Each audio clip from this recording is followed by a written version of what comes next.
I brought my guitar, my laptop, my interface, and my drone out to this nature park because I wasn't gonna make a video. That would mean I'm not doing the verbs associated with the noun I identify as a content creator slash filmmaker. I don't consider myself a very good one, but I'm still doing a thing. If my life had a screen time app, it would say I spent a good chunk of today being creative, so my to-do list became my to-be list. This is refreshing because if you really want to do something, you can just do the actions associated with it. Before photography, I started taking serious pictures on my phone. Before guitar, I just daydreamed every day and visualized playing it. Then I just walked into a guitar center and bought one. After that, I spent like 6 hours a day practicing guitar. All you gotta do to do whatever you want to do is just do the things associated with it. Do verbs be a noun. And now for the hour-long drive back home for this video that's under 2 minutes.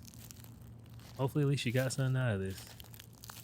Know that while I fight this Florida traffic, I do it for you, the viewer.